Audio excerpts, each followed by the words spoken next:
Добро вечер во емисијата 360 степени на Алсат. Вечерва ќе гледате. Се собира хуманитарна помош за Украина. Скопјанец донел количка, патерици и други помагала што му припаѓале на синот кој починал. Со солзи ночи. Вика, мене не ми треба, тоа ќе треба на некој. Do you see a chance for acceleration of the EU accession process for North Macedonia? There's a kind of a real shift in Europe, and that shift could also affect the enlargement process. За да нема празни рафтови, коморите бараат зголемување на ограничените маржи за основните продукти. Во трговијата на мало не треба да биде пониска од околу 20%, додека на големо треба да се постави на 10%. Министерот најавува до прецизирање на владината одлука. Ќе наведеме во одлуката што значи мажа, затоа што ние и во моментот кога ја донесовме кажавме дека тоа е профитна мажа, не е само мажа каде што ќе бидат вградени сите трошоци. Потврдењето на Мендух Тачи дека бугарите ќе бидат трета најбројна заедница во Северна Македонија. Почва ли ова? Ќе видиме за месец дена. Останете со нас и по блокот реклами.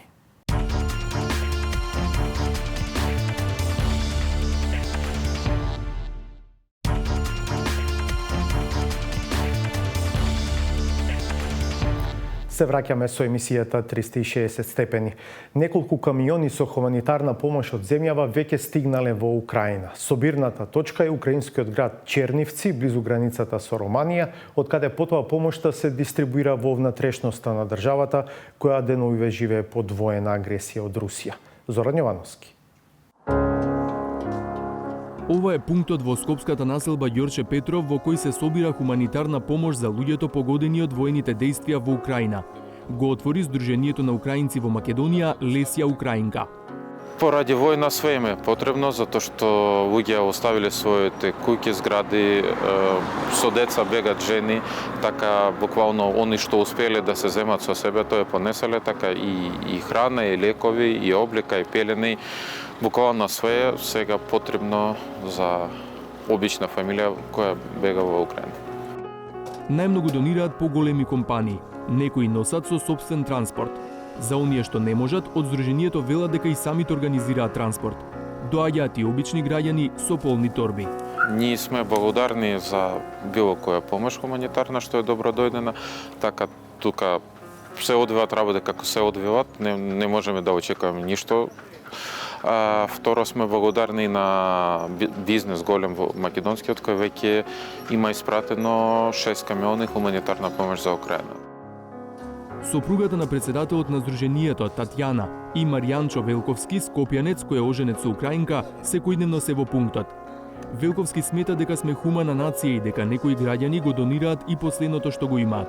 Скопјанец донел количка, патерици и други помагала што му припаѓале на синот кој починал. Така рече со солзи ночи. Вика, мене не ми треба, тоа ќе треба на некој. Болje да го земете, вика, некој да го искористи, на некој кој му треба. А сега се знае на кого. Постојано водат евиденција колку и какви производи се донесени. Осем да не е од животинско потекло. Лекови, брашно, цветин, конзерви, грашак, житарици, тоа е. Облека може за деца.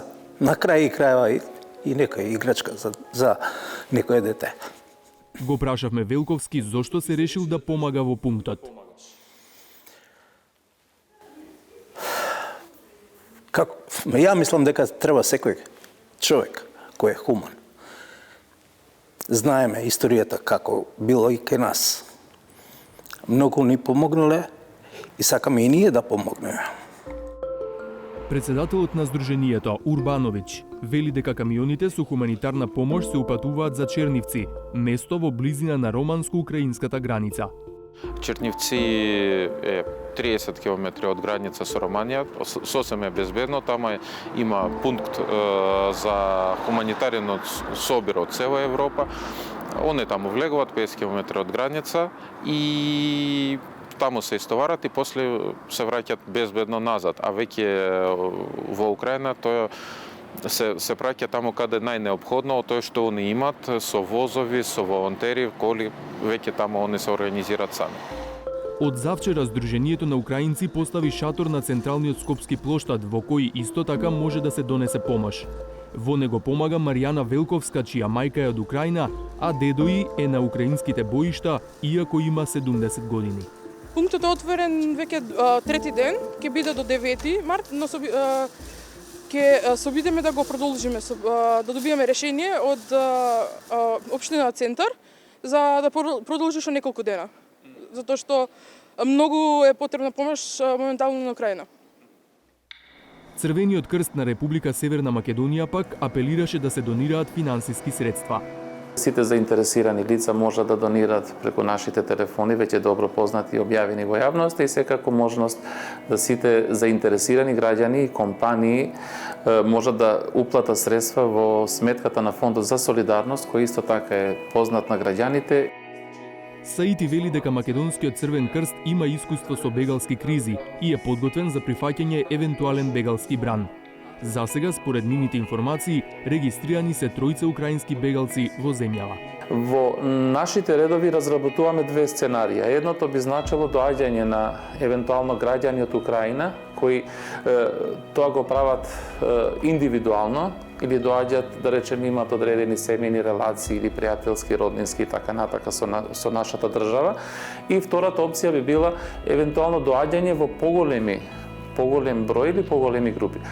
Проценките наши се дека со оглед на тоа дека не сме ние земја сосед на Украина, не очекуваме дека имаме голем наплив и прилив на бегалци, но секако дека сме подготвени за тоа. Од Сдруженијето на украинци велат дека би им било полесно ако се отвори по еден пункт за собирање хуманитарна помош во секоја општина. До тогаш велат патуваат и по други градови за да собираат помош со своји возила, а некои граѓани им праќаат по карго. Ќе бидеме благодарни од било која помош, и од големи држави, и од мали држави. Знаете како капка по капка река тече. И со таа помош Украина ќе зачува цел мир за свет.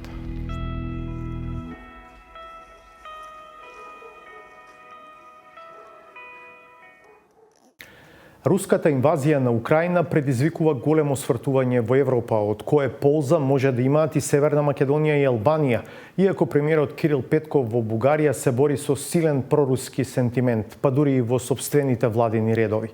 Ова е оценката на Флоријан Бибер, член на Советодавната група за јавна политика Балканот во Европа. There's a kind of a real shift in Europe, and that shift could also affect the enlargement process. And I think the kind of greater clarity which many European leaders are seeing as a result of this war will have hopefully benefits for North Macedonia, Albania, and the other countries of the region, at least those countries which have clearly aligned themselves in political, economic, and other terms with the European Union and NATO.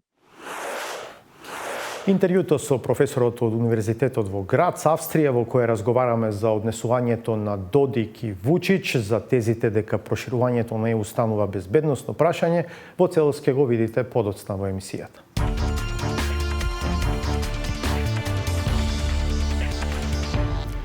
Каква е состојбата на терен по одмрзнувањето на цените на основните продукти и стапувањето на сила на владината одлука за замрзнување на маржите за овие производи во големо и малопродажбата? Ирена Каревска.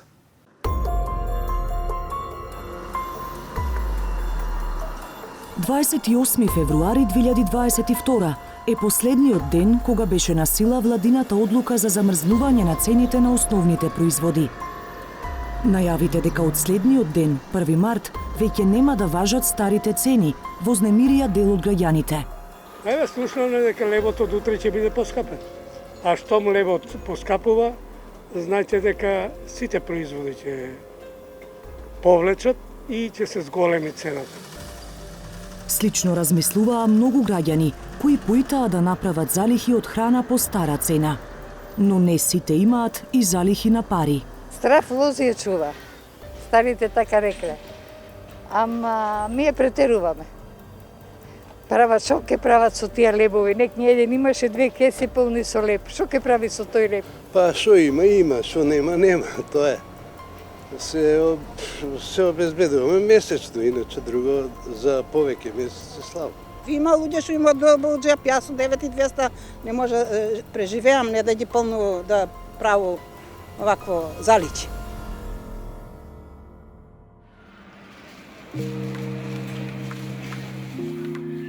И 360 степени беше во шопинг, и тоа во 3 наврати. И пред да заврши одлуката на владата за замрзнување на цените, и потоа, кога се одмрзнаа цените, а владата ги замрзна маржите на одредени производи. Купувавме производи кои се опфатени со мерките, и тоа во различни продавници. На 28 февруари, последниот ден со замрзнати цени, во првата продавница немаше гужва. Но не било така и предходните денови. Има луѓе вака повеќе да купуваат вака да многу се купува. Залихи да се прават. Се прават залихи, да повеќе ми дадат различни. Ама, шефам дека нема потреба. Што викате ќе рипнат од утре цени на ова суомеснати вака така? Не, но меснатите најаде ги се намало, затоа што маржата е ограничена од 10%. Во друг маркет купивме други артикли од листата на основни производи. И тука, непосредно пред одмрзнување на цените, имало бран купувачи. Денес гужви не сегде пред одмрзнување на цените, а? Да. Се сега бедно почнемо, сега. Купуваат луѓето вака залихи си прават? Брашно купуваат, дипини. Ќе постави многу? Не. Немате никои најави вака? Не. Следниот ден, 1 март, повторно се вративме во истите продавници. Мерката за замрзнати цени веќе не беше на сила. Наместо тоа почна да важи ограничувањето за трговските маржи, до 5% на продажната цена за трговија на големо, а до 10% за трговија на мало.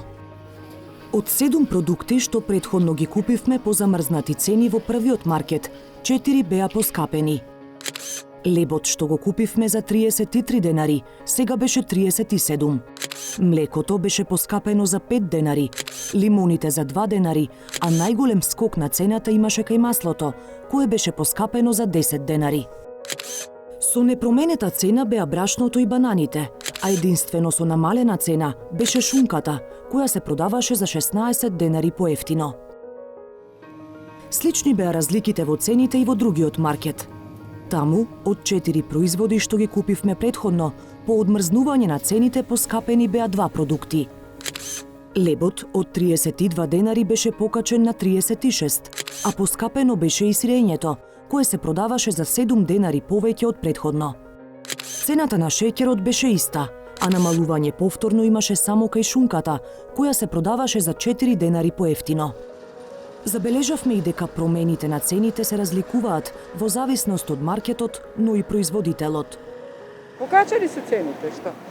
Тоа е како за пензионер што зема 10.000 денари е многу малку. Сега вака да правиме муавет. Само за лекови не ни стасуваат. Нормално со 10.000 што е 12.000 инвалидска пензија. Кој не се плаши. И тој што има се плаши. Лебот е поскап од други производи може. Лебот не изгоре, за нас сиромасите лебот е основна храна. На крајот од неделата повторно посетивме неколку маркети. Наидовме на сосема нова слика. Зошто нема ништо? Дали штрекнуваат добивачите заради мирката на владата, што беше донесена. И сега некои што станат со него што понека вака ќе почнаат денеска ни донесува нешто ново. Утре се надевам дека ќе уште повеќе. На рафтовите за зеленчук и овошје беа останати стари залихи. Празни беа и рафтовите за свежо месо. Зошто се е празно? Ќе има на повеќе места без вака иста слика. Ама кај нас нема, очите нема, сега да работа. Да не е некој штрајк?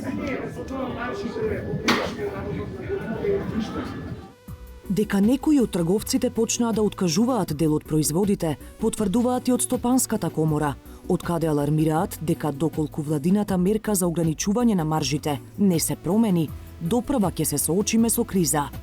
Според членките на Сдруженијата за трговија и за земјоделство и прехранбена индустрија, ограничените маржи од 5 и 10% се многу ниски и не ги покриваат основните трошоци. Па штом немаат ЕСАП да ги продаваат по пониски цени, дел од трговците се откажуваат од нивно производство и дистрибуција. Треба да се седне на маса, треба да се направи анализа. Проценката на компаниите е дека определувањето на највисоката трговска маржа во трговијата на мало не треба да биде пониска и да биде некаде да се движи од прилика од околу 20%, додека поставувањето на маржата во трговијата на големо треба да се постави на 10%. Но освен висината на маржата, проблем според бизнис секторот е и листата на производи за кои важат овие ограничувања.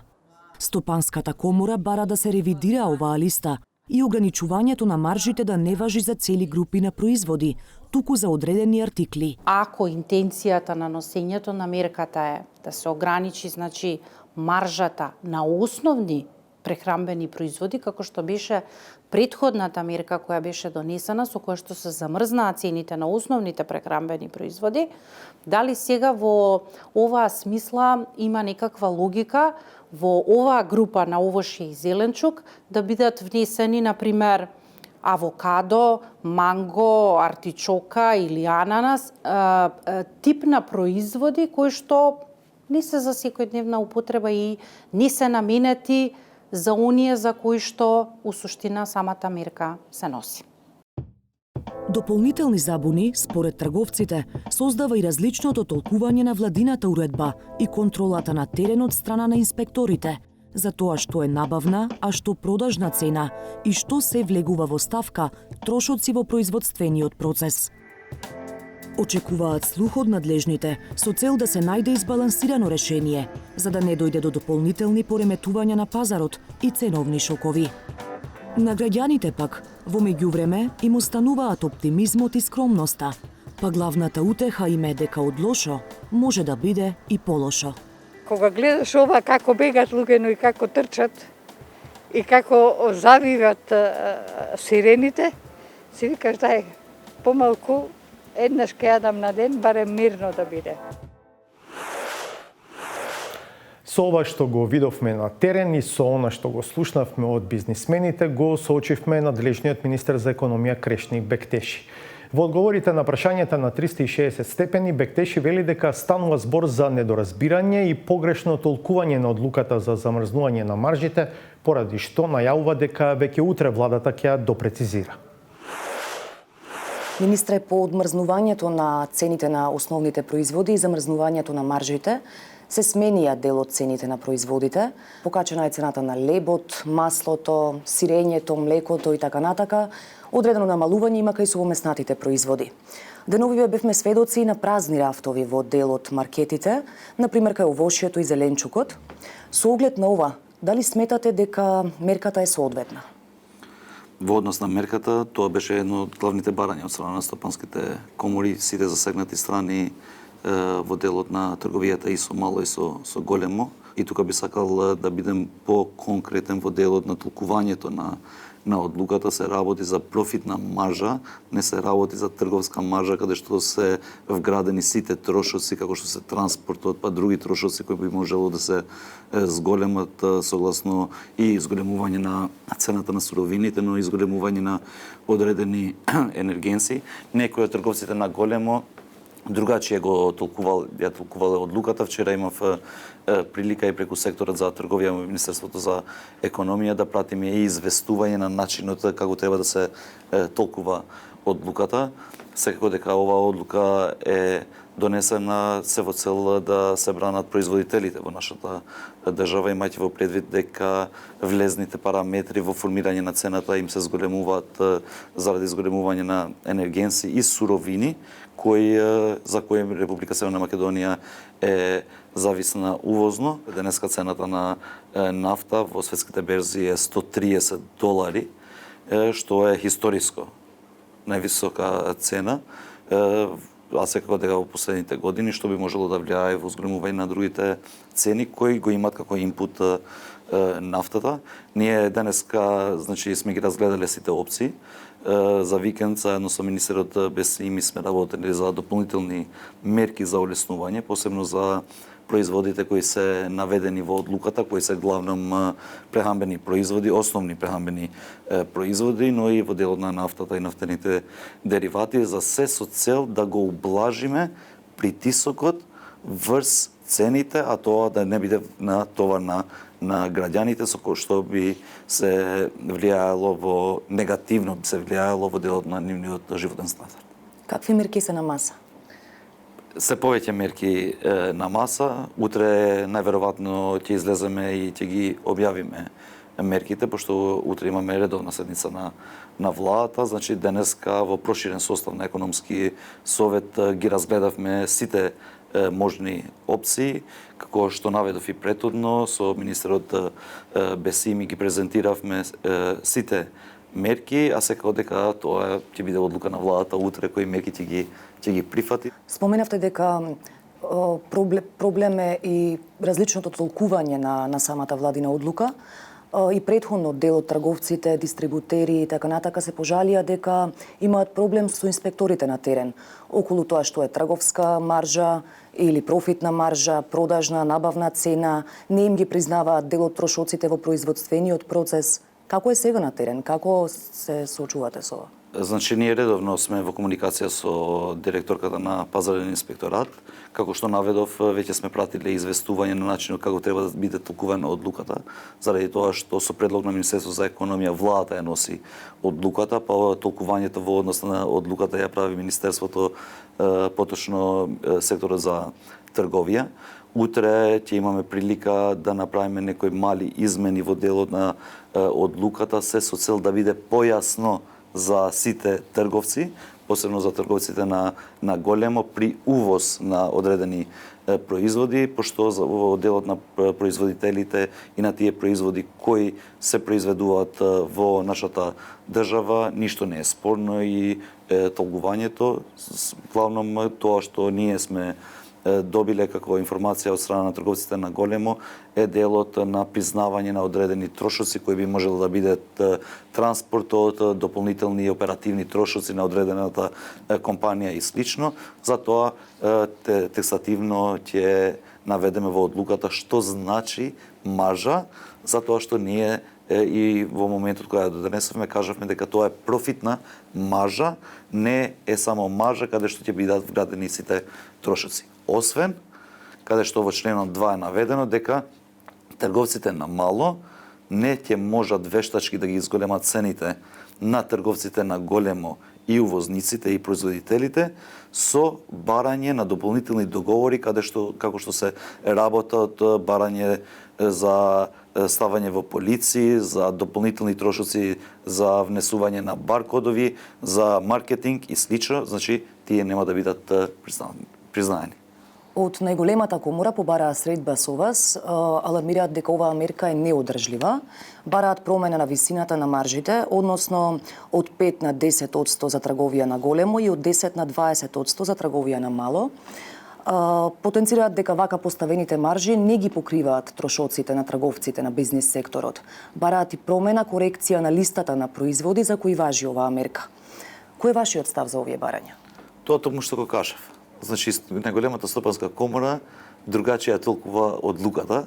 Најверојатно не биделе внимателни во делот кога сме носиле одлуката. Ако не може да ги покрива трошоците, значи таму не се наведени трошоците, оперативните трошоци. Се зборува за профитна маржа, не се зборува само за маржа каде што се вградени трошоците, како што кажав за енергенци, за транспорт и слично, но се вградени само трошоците кои ги бараат согласно договор за купо-продажба големите супермаркети за увозниците и за производителите. Освен формирање на цена на одреден производ, за да бидам појасно и за трговците и за граѓаните. Супермаркетите во нашата држава барале дополнителни трошоци, например 7% годишно рабат, 5% за маркетинг услуги, за тие да бидат ставени во одредени полици внатре во супермаркетот друга цена. Тие веќе не се признаваат. Затоа што тие се нефер трговски политики, посебно во времето кога имаме, значи, зголемување на цените на суровини во светските берзи. Нели имаат супермаркетите и тие трошоци за вработени, за струја и така натаму? И тие се прифатени во формирање на цените, и ако 10% профитна мажа е мала, јас не знам во која држава во светот во вакви економски кризи, значи и профитот да биде на 10%, тоа стварно не е во ред и тоа ќе биде на товар на граѓаните, тоа нема да го дозволува. Ако претходно имало неоснован профит на такви високи маржи, зошто ова не се имплементира како трајно решение законски да се регулира?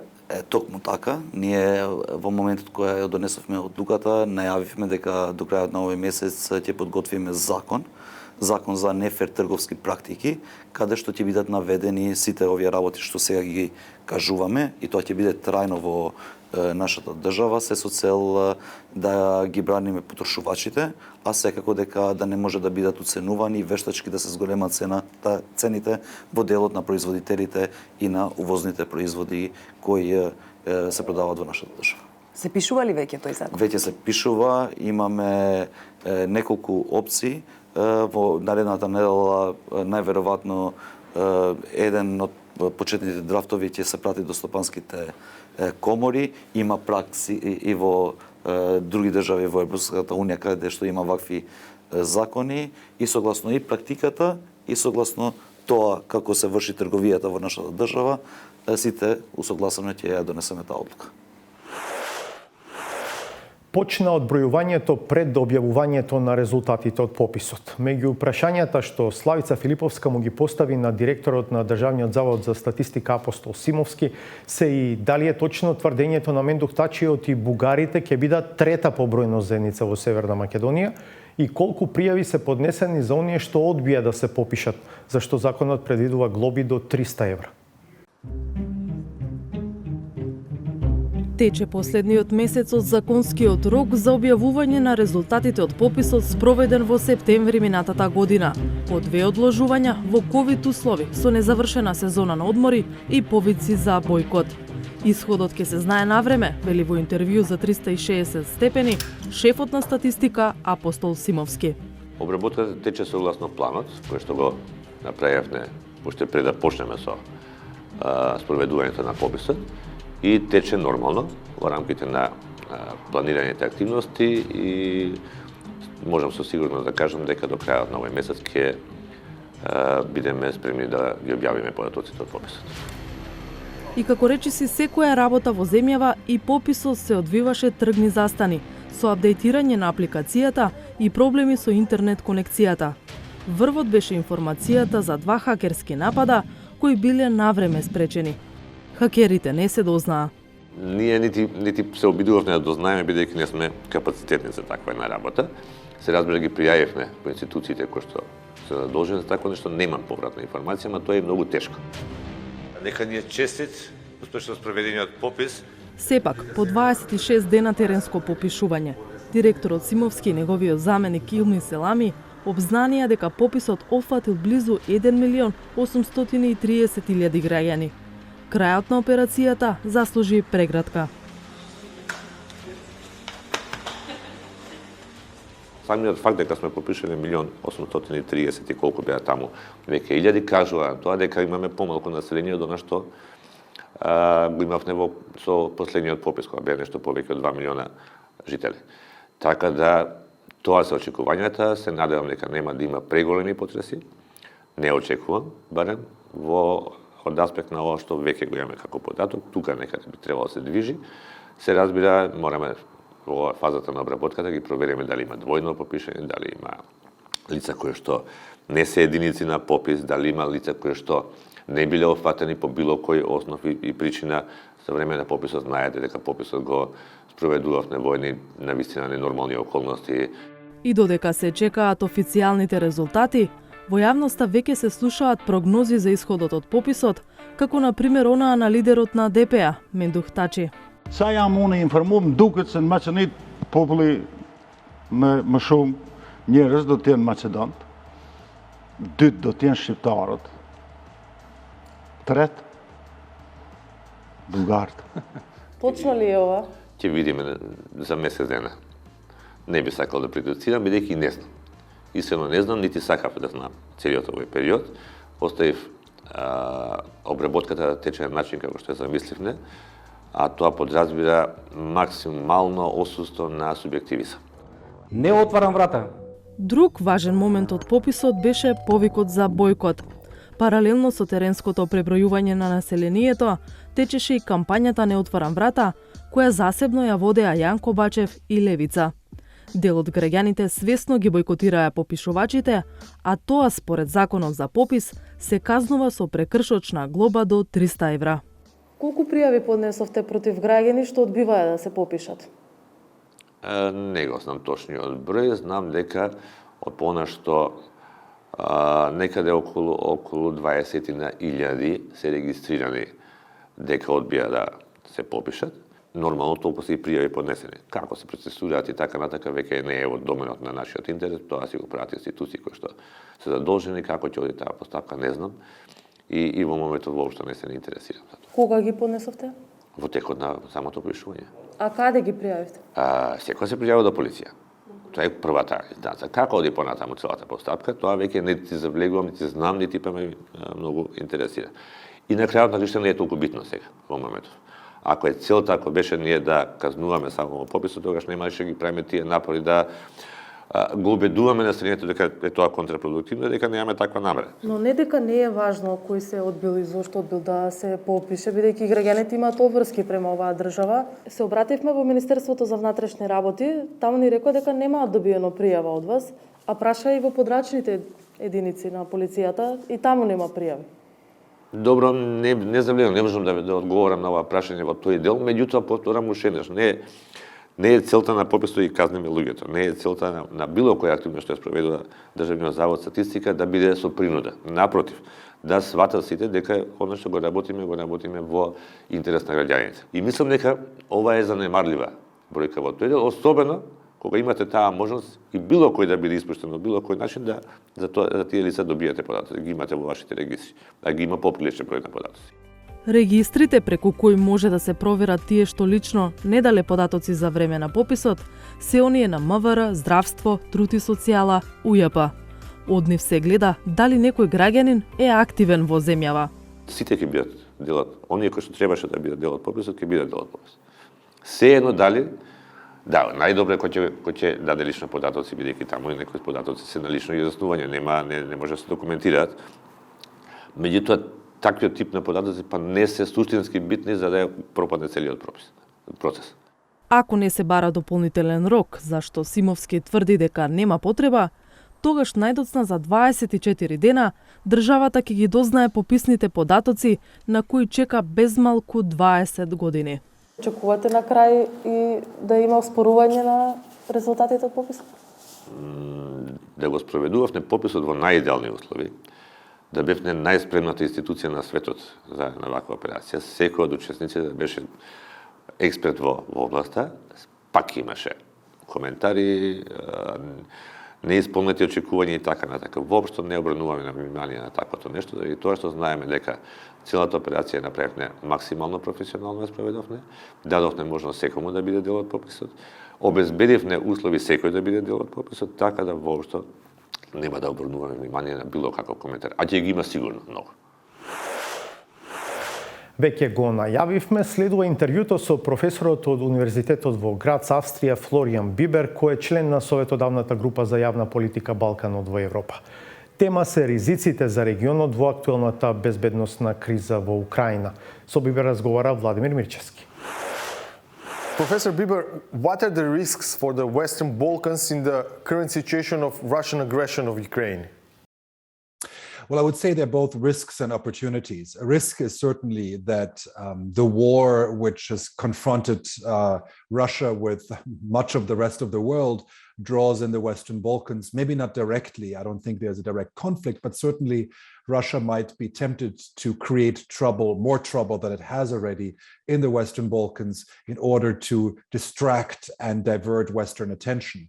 But at the same time, of course, Russia's ability to do so is limited. It's also focused probably a lot on Ukraine and maybe its more immediate neighbors rather than the Western Balkans. But there is certainly, as any war offers opportunities for troublemaking, that's the risk. Of course, the opportunity is that countries in Europe and the European Union see the risks of leaving a region like the Western Balkans open to other geopolitical and disruptive actors, and understand better that there is a need to, in a certain way, close these gaps in Europe and make sure that the countries of the Western Balkans have a more clearer and immediate future and integration in the European Union. So there are opportunities as well, I would say. In terms of risks, Bosnia and Herzegovina, due to Dodik's personal ties to Russia and to Russian President Putin, is the biggest point in the region. Are fears of domino effect exaggerated? Well, I mean, certainly Milorad Dodik is a potential source of trouble. I mean, he's been trying to disintegrate Bosnia already for years and has built close ties to Russia. Dodik's room for maneuver, though, is limited. I mean, Bosnia-Herzegovina is surrounded by NATO members. Russia cannot send reinforcement troops or other support to Republika Srpska at the moment. So Dodik is on his own, and he is politically not as strong as he used to be. His ability to really effectively threaten Bosnia-Herzegovina would only be strong if he has support from Serbia or from Russia, neither of which seems very likely at the moment. So I do think that Dodik might be creating trouble, but at the same time also he cannot count on the same level of unchecked Russian influence as there was before. I think external actors like the EU has already sent reinforcements to the peacekeeping troops, the EUFOR mission. So I think we're going to see actually him possibly becoming weaker as a result of this, because he cannot count on Russia as easily helping him as it might have been able to help him before the war. When we speak about Serbia, what about Alexander Vučić and Belgrade's position over the Russian aggression of Ukraine? Well, indeed, I mean, Alexander Vučić has been highly ambiguous in his response. On one side, Serbia joined the UN General Assembly resolution against Russia, but that was a very, certain way low price, because Serbia has not participated in any of the sanctions. You can fly from Belgrade to Moscow. So all of that is something which certainly shows that Vučić has trying to continue his policy of keeping ties with the West and aligning only as much as necessary while keeping ties to Russia good and open. I think this is going to become increasingly difficult as the war continues to rage on, and as the horrors of Russian aggression against Ukraine become visible. It's going to be very hard for Vučić to continue this line. I think he might be trying to hold buy time until the elections, which are coming up in a few weeks, because certainly he risks losing some voters if he would move on an anti-Russian or anti-Putin policy right now, because of course he's been building up a very pro-Russian public through his media channels over the last decade. And as a result, he's in a certain way captive of the propaganda he's been showering Serbia with for 10 years. There is strong pro-Russian sentiment in significant part of the ethnic Macedonians too, although the government in Skopje firmly sticks to NATO and the European Union joint policies. Do you see risks for North Macedonia as well? Well, I think there are risks for any kind of pro-Putin sentiments at the moment. So there's certainly a danger which emerged from that, which can be politically destabilizing. And it's really, I mean, I've seen the numbers as well. We did a survey last year of who is the most popular foreign leader in the Western Balkans. And Putin was the most popular in Serbia and Montenegro, but also in North Macedonia, he was the third most popular leader after Merkel and Erdogan, and not with a big gap. And that is quite surprising, considering that Putin has really done very little for North Macedonia. And I believe it's mostly a kind of replacement sympathy of those who opposed the name change and have other anti-Western sentiments. But of course, this is potentially politically disruptive. But luckily, so far, the kind of NATO and pro-EU consensus in Macedonia seems to have held. Earlier in the interview, you spoke about opportunities from this conflict. Do you see a chance for acceleration of the EU accession process for North Macedonia and Albania in the current context? It seems like that Prime Minister Kirill Petkov in Bulgaria has to deal with strong pro-Russian structures even in his own government in this period. Yes, I mean, certainly Bulgaria is one of the countries which is struggling by having these kind of divided sentiments. But at the same time, I think the opportunity is indeed that I think governments in the European Union see the urgency of not letting a region like the Western Balkans open to other actors. And it's very clear that that is possible because EU accession has not been moving.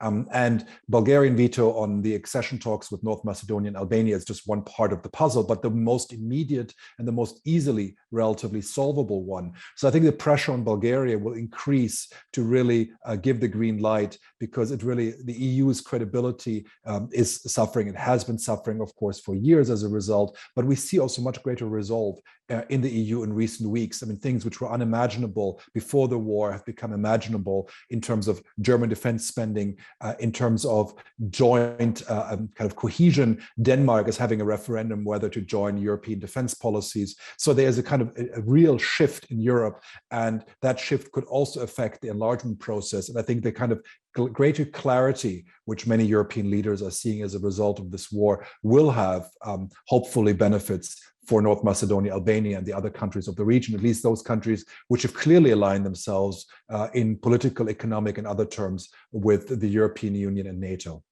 Thank you very much for this interview. Thank you.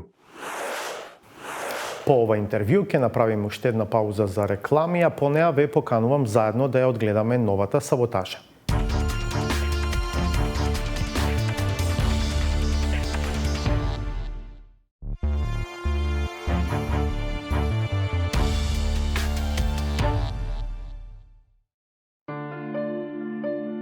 Креаторите на кампањата за 100 дена локална власт изгледа немаат предвид дека на некој од фаворитите мора да им дадат речник или да им ги поедностават изразите кои ги користат.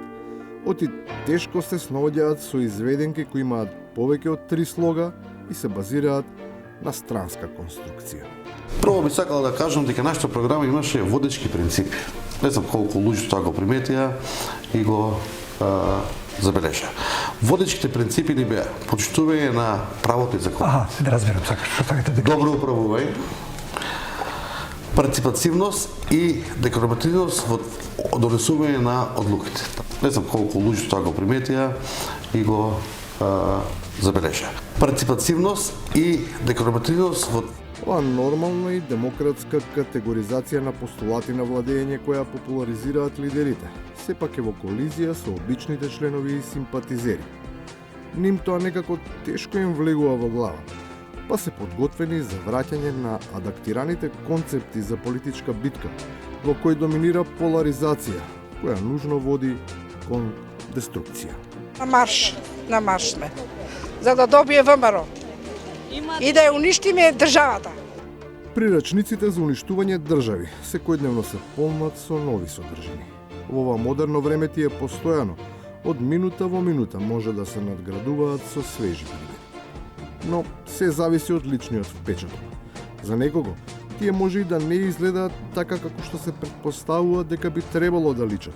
Па потребна е мала, но влијателна корекција, за да се спушти еуфоричниот тон. Во Киев е успешно гранатиран зграда на Министерството за одбрана и команден центар за координација на украинската Сакаш да кажеш, според руски извори, успешно за нив гранатирано. А ние би рекле за жал гранатирано. Значи... Да. Има такви кои не попуштаат. Истите тие кои не го признаа ковидот. Се бореа против 5G мрежата, уверуваа дека се прска со алуминиум и му се колнеа на Александар. Сега си наоѓаат нови корени, па ги презираат сите што имаат против словените, иако малку е чудно. И натаму играат контра, па си имаат помалку и повеќе драги словени. Некој што се вика Владимир збори најлошо за русинот Владимир што е Путин. Он не може да свати генезата на неговото потекло. Жал, тоа е трагедија. Дали ме сваќаш? Некој што се вика Иван, некој што се вика Игор. Славјанка, вика ние ќе извршиме, да. Славјанка се вика таа, збори против Русија, збори као да се вика, не знам, беа Барбара, не знам као. Со оглед дека нивниот Владимир сериозно им се заканува на сите истомисленици, кои не размислуваат како него и на сите славјанки и барбари без оглед на потеклото. Се чини дека мора да се бара спас. Вистинска среќа е што индиректно беше обелоденето, каде се наоѓа најдоброто атомско скривалиште. Имаме простор да стравуваме од нуклеарна војна или немаме? Сакам концизни одговори. Не. Нема. Ако ке ме нема, јас ќе заменам од тука, тогаш можеш да размислиш дека и може да има ваква работа, ма се додека сум тука. И на крајот, за оние кои ги наполнија резервоарите со гориво, подготвувајќи се да ја напуштат земјата. Возачи се жалат дека ненавремената патна сигнализација претходно можеби е и главна причина зошто камионот завршил во објект во изградба. Е доволно да бидеш најбрз, прв да ставиш бензин и да трнеш што поскоро за да ги избегнеш нуклеарните проектили. Најважно од се е да бидеш писмен. Барем до толку, за јасно да ги читаш знаците на патот, па макар биле и ненавремени претходно. Што и тоа да значи. Ова беше последната содржина за вечерва. Ке се видиме повторно в петок од 22 часот. Останете на Алсат и погледнете ги вестите на македонски јазик. Пријатно!